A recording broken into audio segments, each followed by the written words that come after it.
Hi there, welcome. My name is Carla Mora, for those who don't know me. I am here today with my first live stream in this fashion.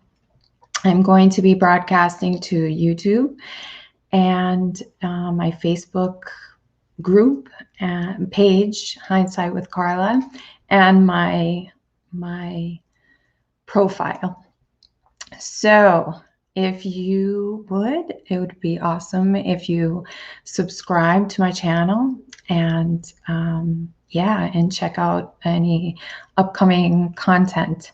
So I went live yesterday, and 20 minutes into the live, I was getting fancy and pressed some buttons and lost the live. I lost the video. So here I am, going live again. And I was nervous that I would quote unquote mess up, but I'm here doing it. And so why do I say that? To encourage other people to try again. And so that's what I'm doing. And the motive for me, what I'll be talking about today, is the divine feminine and the divine masculine, and how important it is to unite those within ourselves. I've been on this massive journey for about 4 years, and I have had bits and pieces. I mean, each time that I've had experience with zipping up or marrying my divine masculine and divine feminine, I thought it was the most mind-blowing experience. And then I come, a few years later or a few months later, I'd have another similar experience. Not similar, to do with the divine masculine and the divine feminine coming together, but in a different way, in a more intense way. So that's what I'm here to share today. So what is that? What is the divine masculine and the divine feminine? I am speaking from my perspective. I am a woman who identifies as a woman, and I'm going to be speaking from that perspective. And within each of us, we have characteristics of a male and a female. And so what might these be? The masculine is external. It's yang energy. It's doing. It's purpose, goal setting. It's transformation and change. They want to take action. That characteristic, that trait. So the divine feminine is yin, and it's internal. It's being. It's going within and listening, being quiet, thinking about the mystery of all things, connection to wisdom. Some of the other things for the masculine are enacting on an agenda for the world, like it's the masculine's job to save the world. So there may be some traits of aggression, assertiveness in these things that move the masculine. And remember, this is, or I ask you to remember that this is, oh, hi, Daniel, Graham, welcome. Thank you for joining. So these, I would like for people to remember that, or to keep in mind that these traits live in each and every one of us. We each have a divine masculine and each have a divine feminine. And so when I say it's important to combine them, to marry them, this is what I mean. These are the traits that I'm talking about. It's within each of us. So I first really heard about this in Peru, and the shamans have a bracelet, which I wish I brought with me. They have a bracelet that shows the divine feminine and the divine masculine. And when I brought offerings to my shaman, my teacher, my other teacher sat me down. I gave him gifts as well, and he sat me down and he put these bracelets. One was a masculine bracelet and one was a feminine bracelet on my wrists. And I thought, oh, this is cute. They look like children's bracelets. So I thought it was a cute thing. It wasn't until hindsight that I realized what a sacred gift, what a sacred ceremony he was giving me. He was wishing me to be whole. He was wishing me to balance my divine masculine and my divine feminine. Carl Jung calls it the anima for the female and the animus for the male.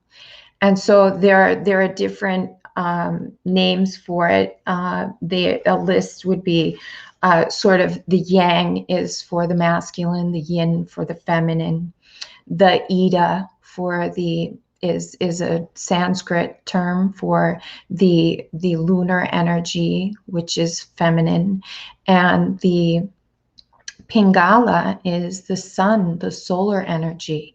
And I will repeat this, that the energies exist in each and every one of us.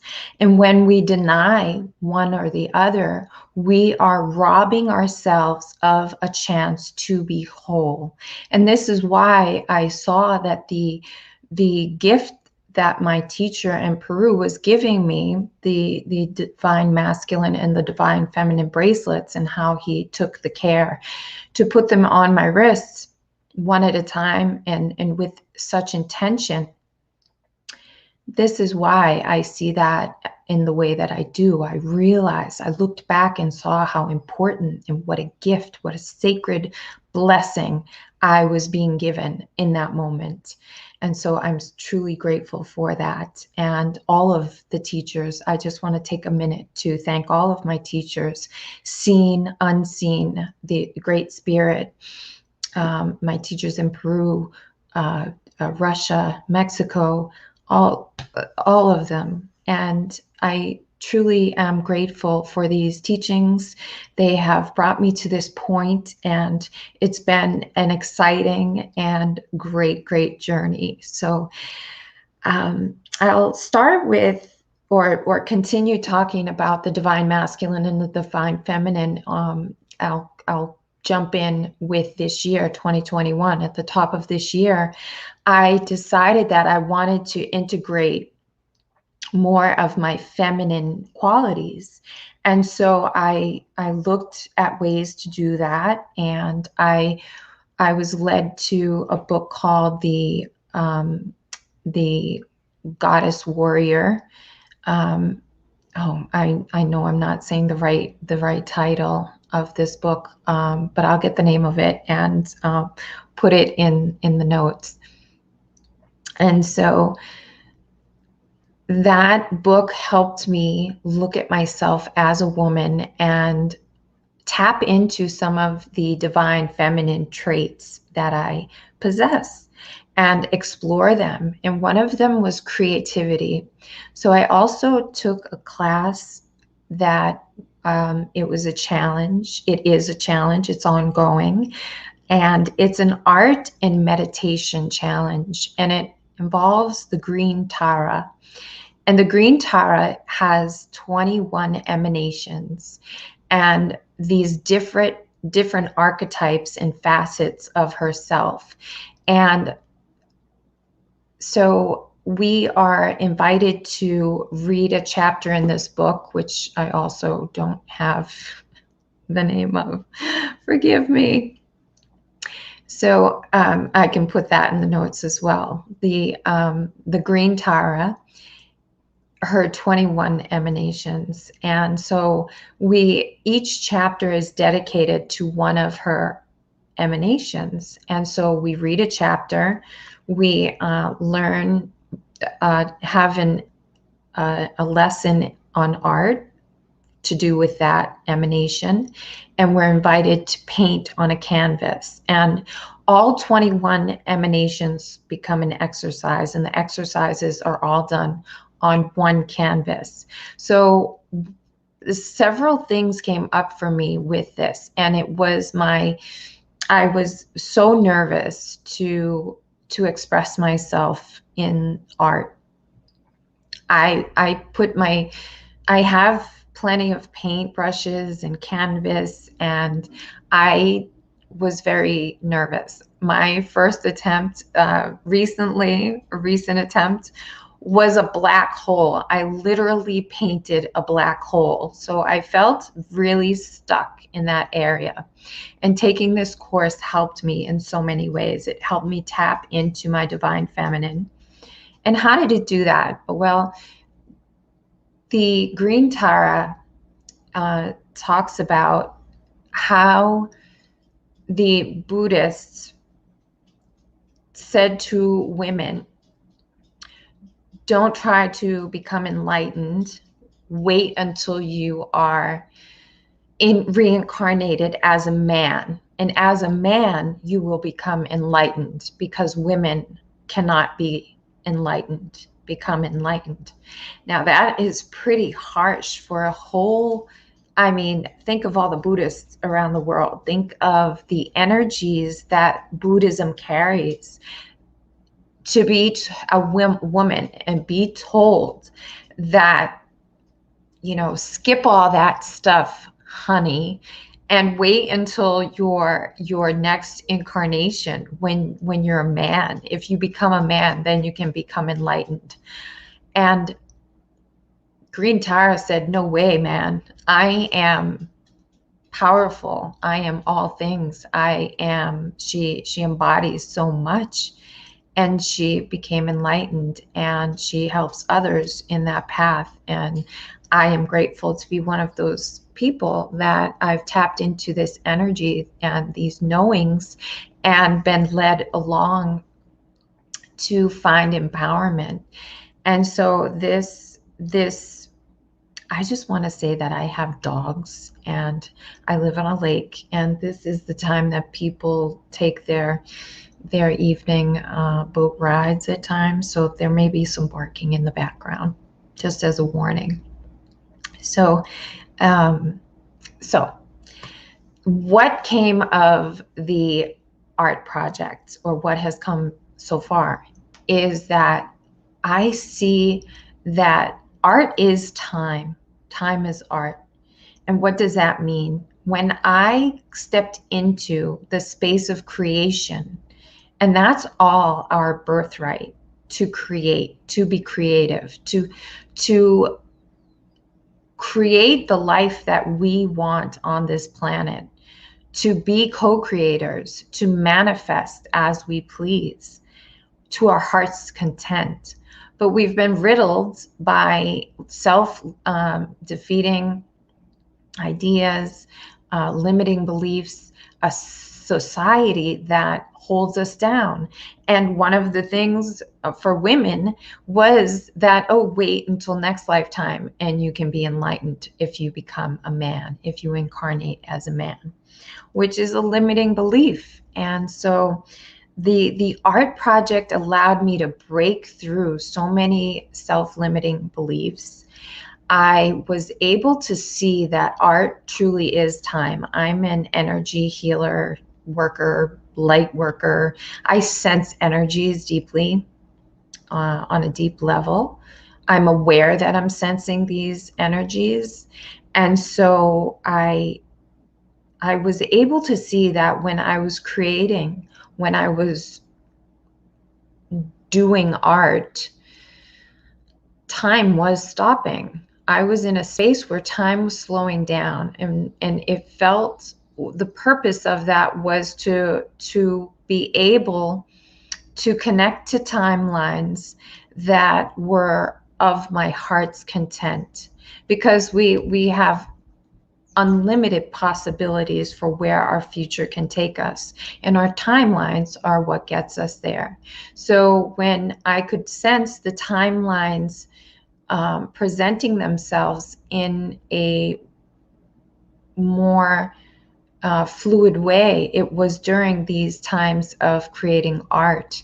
When we are not in this state, when we are anchored in the timeline that we we are in, and the other options, they become less, and we're not able to have the unlimited timelines, the unlimited possibilities we would if we're aware of this, if we're stopping the time, if we're slowing the time down. So that's why it's so important to work with art.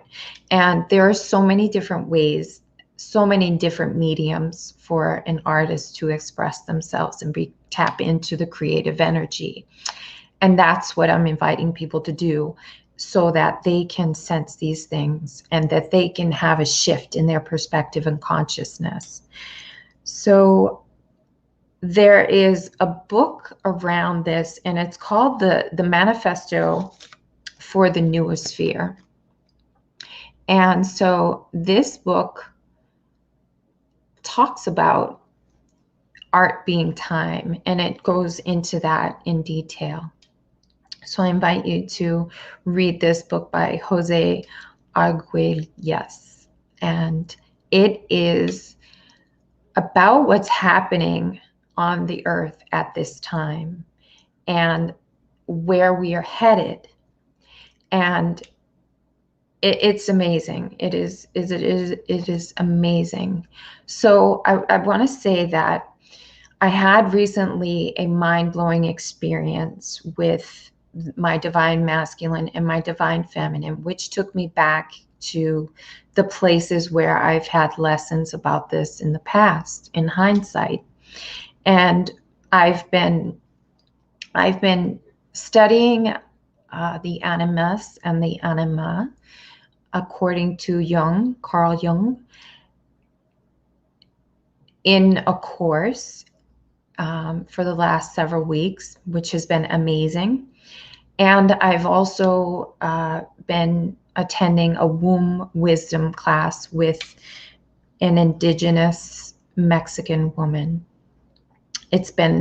Both have been amazing and have helped me to integrate more of my divine feminine and my divine masculine.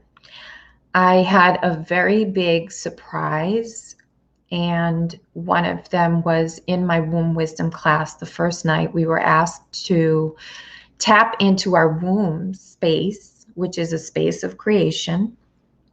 And we were asked to connect our voices to our womb. And we were asked to go inward into the womb. And there was an exercise around that. And what I found in there was men. I found men, all men that ever have existed.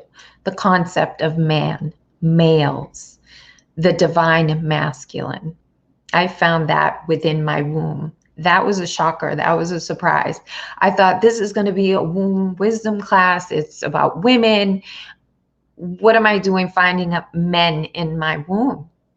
Well, come to find out, that night I had my moon cycle, and I thought that I was finishing up with having my moon cycle. I thought I was transitioning, going through a period of change where I didn't experience my moon cycle anymore.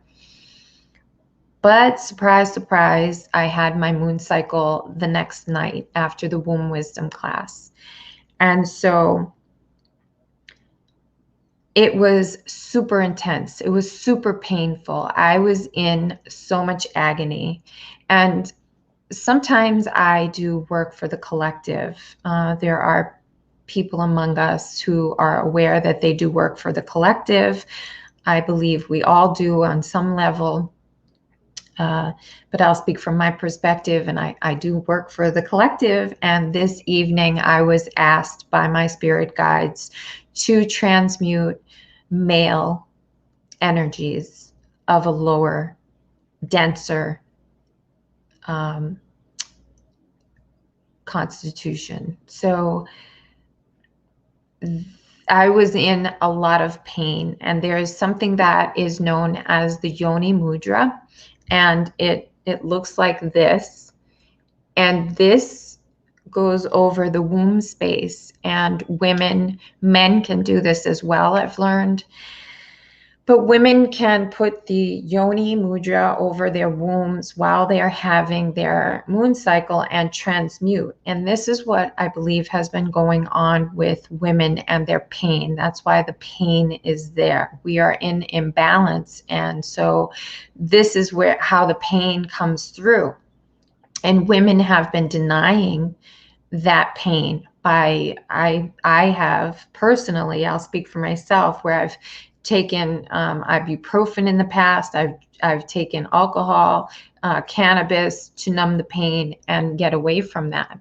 And so I've been taught that we are meant to go through that pain to transmute it, because energy cannot be created or destroyed, so it must be transmuted. And the magical space of the womb is a space where this can happen. And I believe men can do this as well. But it happens at, a greater degree in women. Pain is purification, is what I've been told by my spirit guides. And so that night I lay in bed and I had the yoni mudra and I was transmuting this energy, and I was on my side, each side. I took turns on each side and I was miserable. And I said, I'm in too much pain. I don't want to do this.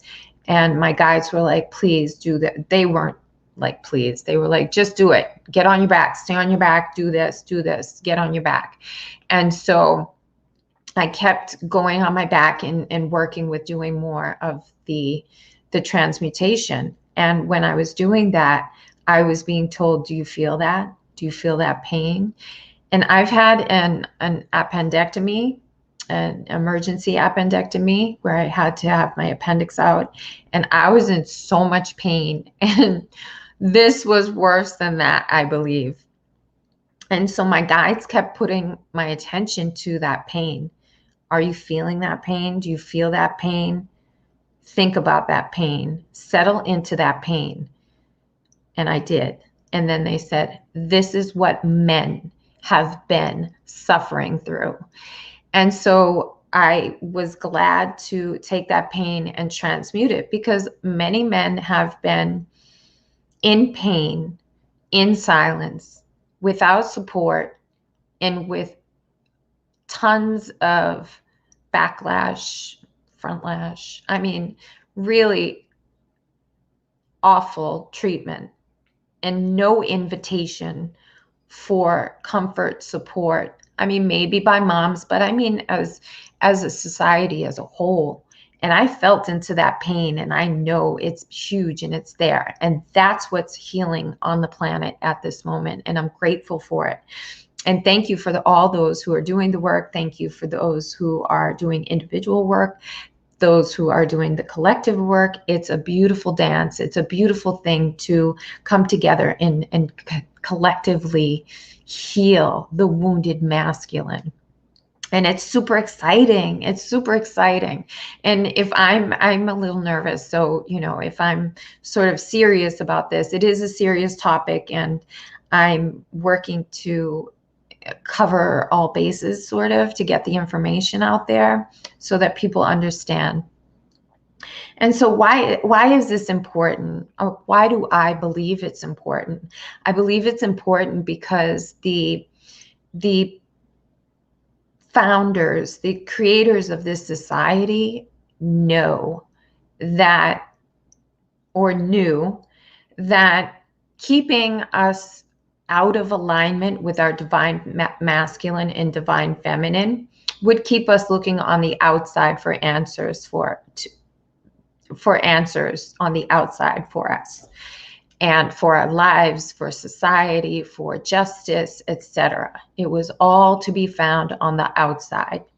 The more layers, the more division, and it starts with the divine masculine, divine feminine, and then it's heaped on with men and women, and then all sorts of combinations of that.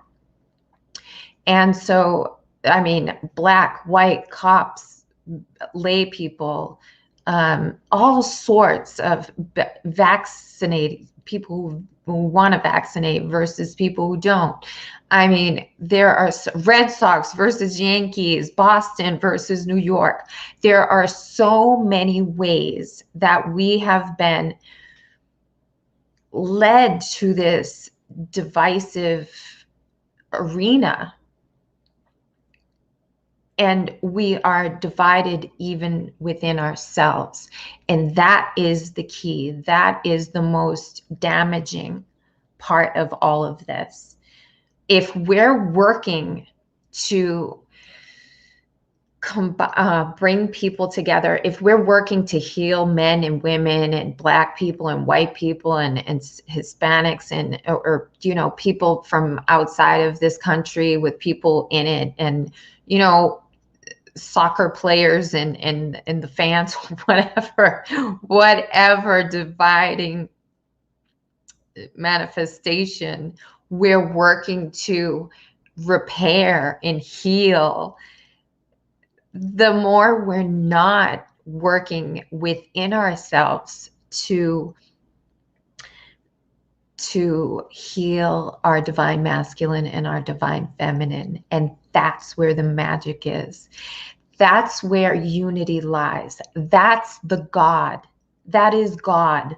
When we can come together in our divine masculine and divine feminine, we can connect with everyone.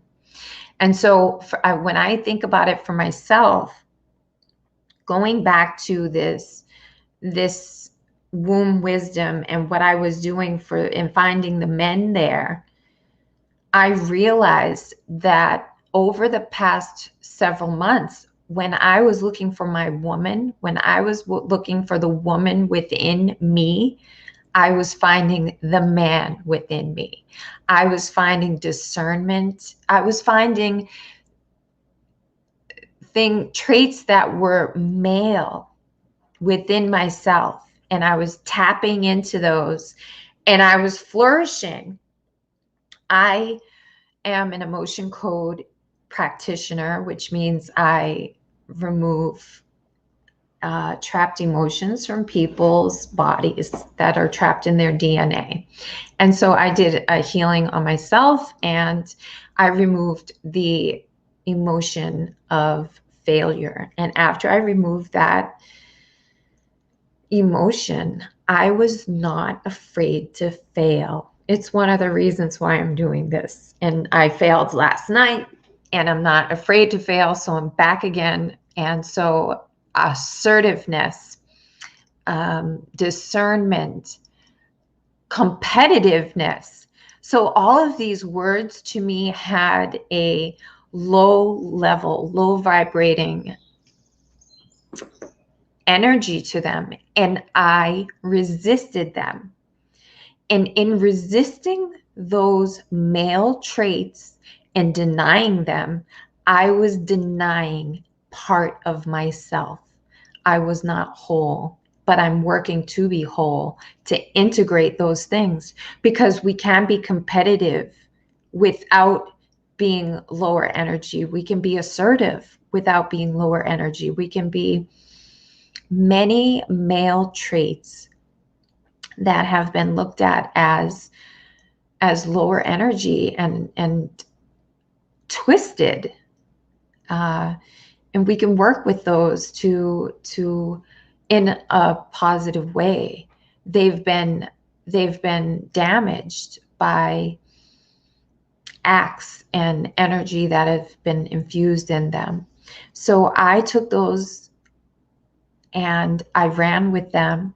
And something that was a big surprise to me was the tarot, working with the tarot. I made a post today about the tarot,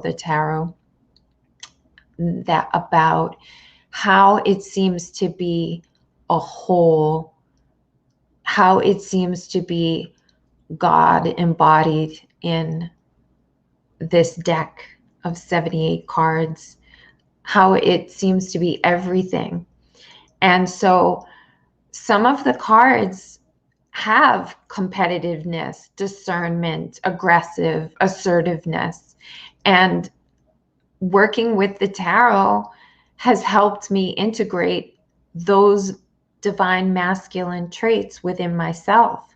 So I'm super, super grateful for that. And I encourage people to work with it and get a reading. I am an intuitive tarot reader, and I love working with the tarot. And I see, and I was thinking about this today, that I think it was said that the tarot is the Bible in these cards. And I was thinking about how I think that the tarot is all encompassed in that one. It seems like a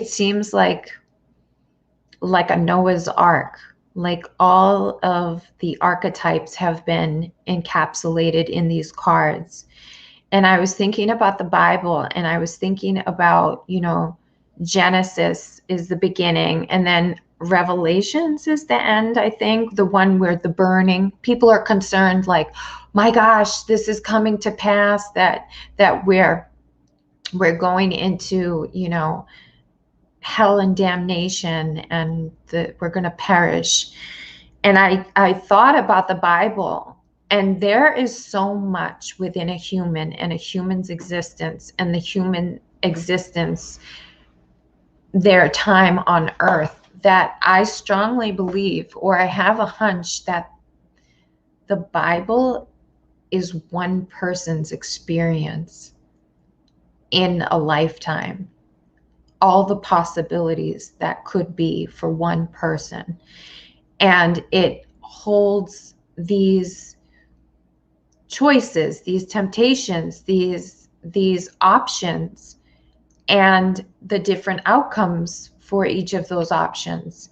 And I likened it to Star Wars, where I believe that the whole of Star Wars, the movie, the saga, the epic saga, is one person, and those are battles and experiences that one person experiences within. And the capacity, the availability of all of those options are within one person. And I believe that that's true for the Bible, and I believe that's true for the tarot. And I believe, because it is all in one, that we are one. We are one, we are whole. And if we do not have a balanced divine masculine and divine feminine, then we are not going to be connected. There will not be unity, and unity is God. And that is the equanimity that is the goal on earth, to be whole, to be holy, to be a whole person. So in my womb wisdom class, the teacher, I thought I wrote her name here, but it's not here. Forgive me. So she said that the masculine is goal orientated and the feminine is process orientated. If we know this, then we can tap into our other selves. If we're women and we are process orientated, maybe we can tap into the other, being goal orientated. And with doing that, we can understand other people and where they may be goal orientated or process orientated, and work with them and be in balance with them. The more we're in balance with ourselves, the more we can be in balance with those around us. So also, of the womb wisdom class, this is a major thing for me.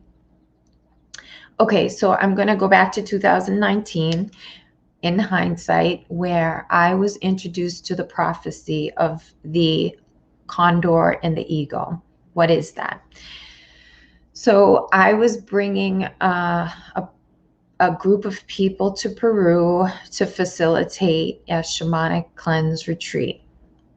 And so I kept getting these an eagle came to my house and sat in the tree next door, and I had never experienced anything like this in my life. And I saw him in the tree, and I could feel his energy emanating out toward me, and I felt changed. I felt like that did something to me, and it was magnificent. And so that was the beginning of it. And so I told a friend, and he asked me, have you ever heard of the eagle and the condor prophecy? And that kicked off a whole theme to this retreat in Peru. And so what is the condor and the eagle prophecy? It says it's said that the masculine, when the eagle of the north flies with the condor of the south, there will be peace on earth. And so we went to Peru, my group went to Peru, and two of the people, thank you, Carolina and Paul, went to Cusco, and they saw a book in a restaurant and bought a copy from me. And it's The Eagle and the Condor by Jonette Crowley. And I started reading this thing, and the synchronicities for this were unbelievable. And it taught about combining the divine masculine and the divine feminine. And so I had a guest speaker come, and he was going to talk about this, and he did. And we had an experience with Papa Wachuma on a mountain hike, where we realized that that's what we were doing there. We were connecting our divine masculine and our divine feminine. And I had no idea until in the moment, and it was major. So I wound up buying those bracelets that I talked about earlier, that one is a divine feminine and one is a divine masculine bracelet in Peru. I bought them for my whole group and had us put them on one another. I had the males put them on the females, and the females put them on the males, etc. And so the whole theme was this eagle and the condor prophecy. And I was reading the book as I was going along, and come to find out, the guy I found on YouTube, on the internet, who I had come guest speak to my group, was mentioned in this book. And so I wanted to give him some business aside from him coming to speak to my group at my retreat at our retreat in Peru. So I hired him as a guide, and I found some places within this book, The Eagle and the Condor, that he took me to, that I wanted to go to, and I asked him to take me to. And one of them was Kenko in Cusco. And so he taught me that there was this ruin, that outside there was sort of an altar, a throne. And he said that it represents the internal father, and that's the mind. So that's the throne. And the internal mother is in the heart, and the mind and the heart are meant to be connected. And that was the combining of the divine masculine and the divine feminine. And there was, we went into the earth, and it was like a womb. And that was where the internal mother was and is. And so it was really beautiful, and a very special, sacred ceremonial adventure. And I was so grateful to have experienced that. So that was one part of it. And so that was 2019. And so I thought about that when I was in my womb, after my womb wisdom class. So in my womb wisdom class, my teacher gave us this lesson to connect our voices with our wombs, because the womb is a place of creation and we create what we speak. And I thought of the word abracadabra, and the word abracadabra has Hebrew origins and means to speak into existence. So what I have been practicing is speaking from my womb space what I want in anything from my womb. I imagine pulling the energy from the creation space through my voice and voicing what I want in this world, in this life. And I think that's a very important connection. So we have the mind and the heart connection, and we have the throat and the womb connection. And this just is, and I learned and was blown away that this isn't just women, it's men too. Men have a creation point. And it's like the yin yang, the yin yang symbol. And the male is sort of the outer and the women are the inner, but the masculine within us is the inner, and the outer, and the divine feminine within us is in the inner. So it's like a beautiful dance. And even this Ida and Pingala, which are nadis, energy channels in the body, they travel from the left side and the right side and go in between each of our chakras, our energy centers. So there's a marriage within ourselves of this divine masculine and divine feminine energy. But when we deny that, when we look upon things outside of ourselves, we're disconnected from that. And it's a great injustice. And we can manifest at a higher, greater, more intense level when we are in balance. And that's something that the controllers, I don't want to sound like a conspiracy theorist, but I'm going to get a little woo-woo conspiracy here, because I believe that's what keeps us from, or rather, I believe it's what imprisons us. It creates a bind. And when we're whole and full, we can manifest in a way that is greater than we've seen. And people are waking up to this. I know I've woken up to it. I know I'm not the only one. And people may not understand it. So maybe people are feeling this and I'm putting words to it. I'm explaining it in the way that I've experienced it. And maybe it resonates with someone.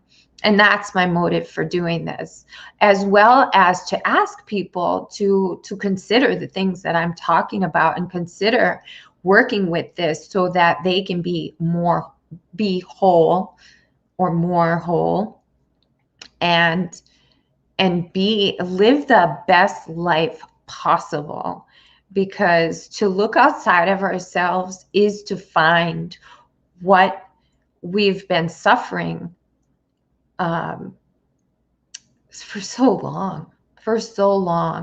And there has been so many injustices, so much war, so much turmoil over that which is outside of us. But when we come inside of us, there is peace, equanimity, God, holistic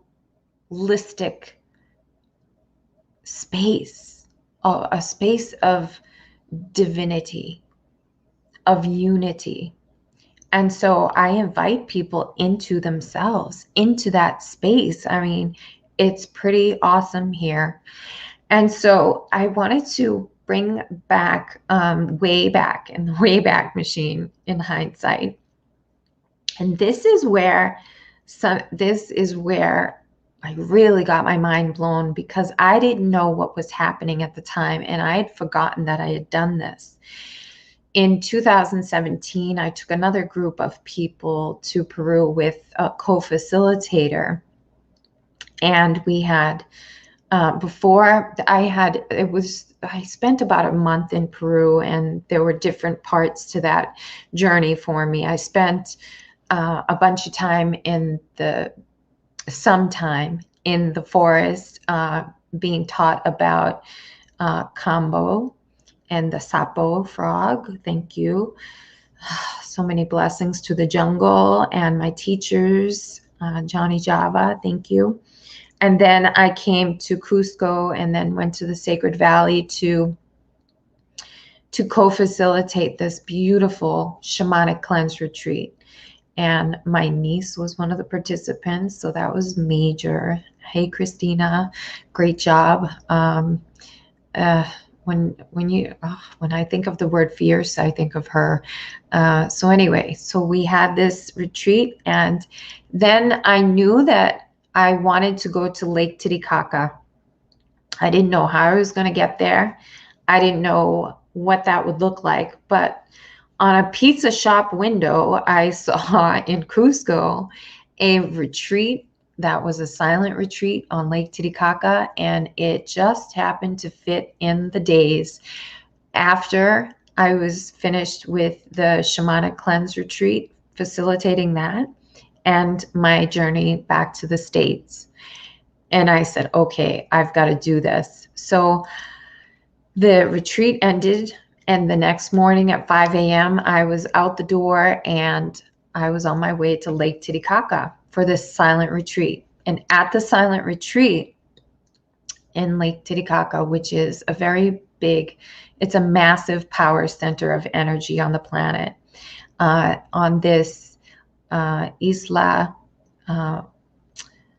Amantani, I think it's called. There are no cars. The veil to the spirit world is super thin there. And I went there after all of this that I did. So I was pretty lit. Let's just say I was lit. And we were in silence, and we were being taught about the divine masculine and the divine feminine, because on Lake Titicaca, there is a sacred temple, Pachamama, to the divine feminine. And so too is there a divine masculine temple on the other side of this island. And that is Pachatata. And so I had plumb forgotten that I hiked up to Pachamama one day. We all did. It was like a journey in silence. And the elevation there is super high, so it's very difficult to breathe going up to the temple. So it's a journey. It's a beautiful, beautiful, intense journey. And so one day we went up to Pachamama, and the other day we went up to Pachatata. And I have been guilty of this, of blaming the patriarch, and the patriarch is a great scapegoat. And I think that all this time, the patriarch, capitalism, it's been a great scapegoat. I mean, it's had its place in the imbalance within society and within humans. However, it's one of those things where it's outside of ourselves and we subscribe to it, so it strengthens that thing. There is this movie, documentary called The Cosmic Giggle, which I highly recommend. And within The Cosmic Giggle, one of the speakers talks about Christ being up on the cross. And when we look up at Christ, we're not looking within. We're not looking at ourselves. We're not taking responsibility for ourselves. Everything is outside of ourselves, and we're looking up at this man and giving our power over to something outside of ourselves. And this is the time to take our power back. And this is one of the ways of doing it. So back to Lake Titicaca and Isla Amantani. I was having dreams, man. I was having some intense dreams, and I couldn't talk about them with anyone because it was a silent retreat. There was one dream where I will read from, this is my clue book. I have like all these writings from 2017. So I wrote, he took me, so I encountered this teacher within the dream. And this teacher, I got on a bus and I was with the teacher.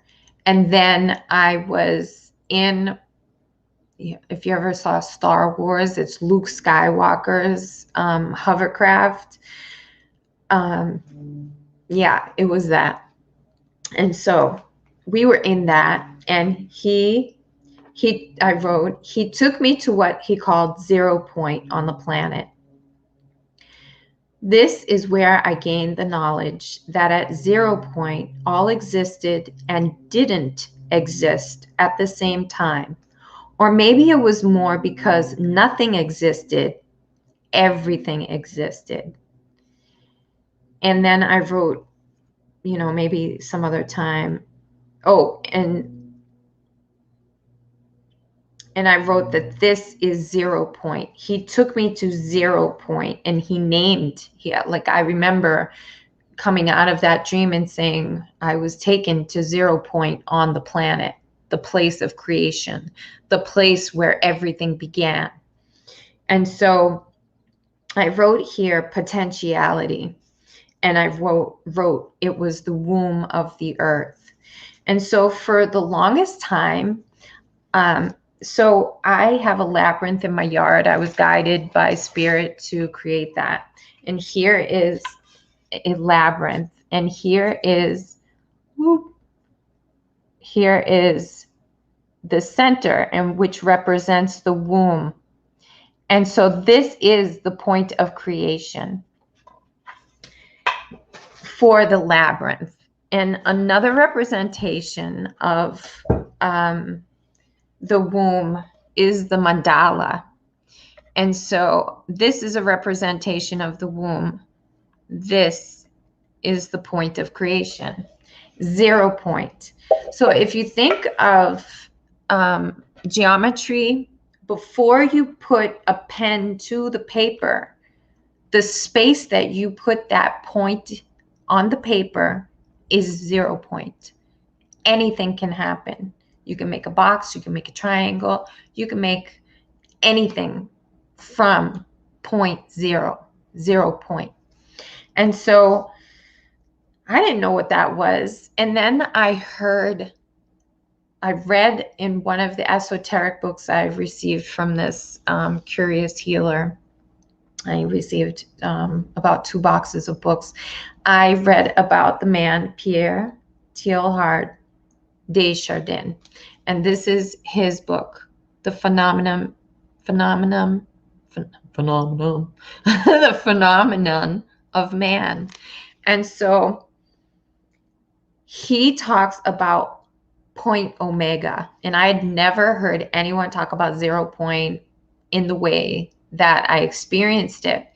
0 point, I looked it up on the internet, and it was this energy, free energy that people want to distribute throughout the earth, which is noble and great, but it's not the 0 point that I was taught about on Lake Titicaca.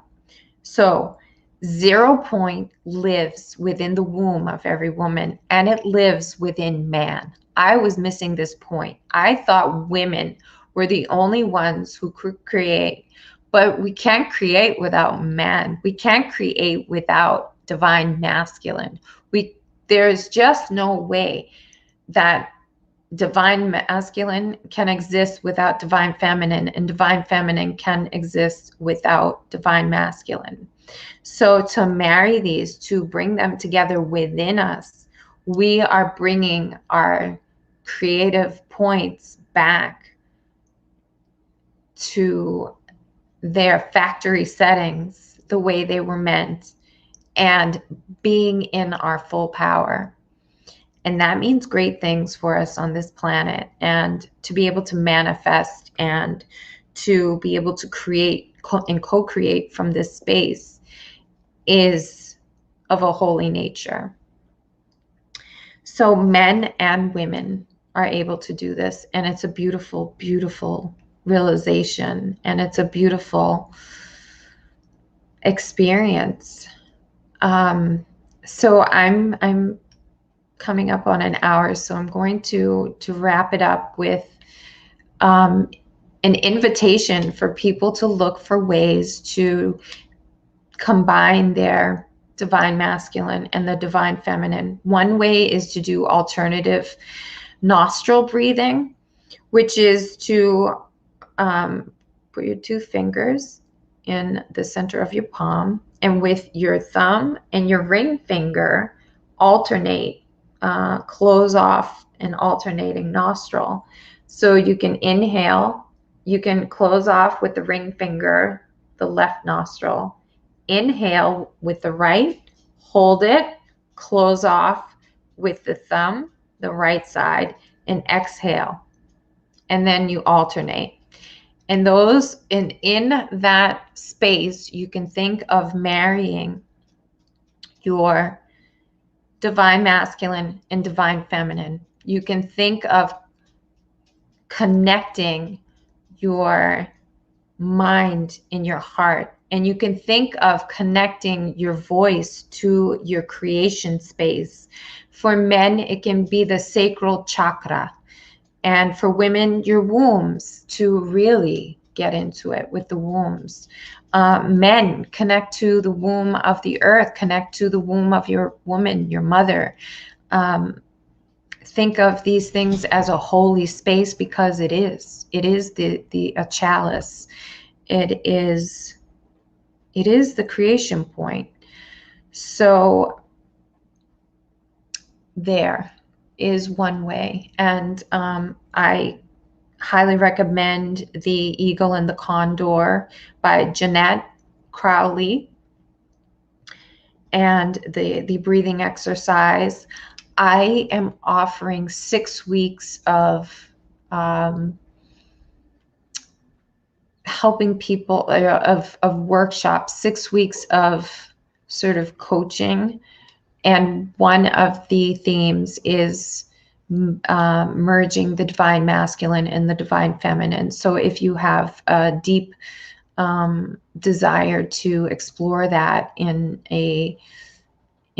that sort of setting, I welcome you reaching out to me. If you have any questions, reach out to me. If you want to know some books to read, I'm going to throw out some suggestions. But if you want to connect on and ask questions, please reach out to me. I am open, and I want to encourage people. I know that I'm working to do this for myself and the collective, and other people are as well. And yeah, I think that it can make a big difference in anyone's life. And once we realize this, there will be peace on earth, and the prophecy will be fulfilled. Ometeotl. I thank all of those who joined me today. I thank all of those who joined me yesterday. And I had a little technical difficulty. Thank you for joining me. And I send you blessings. I send you love. I am grateful to and for you.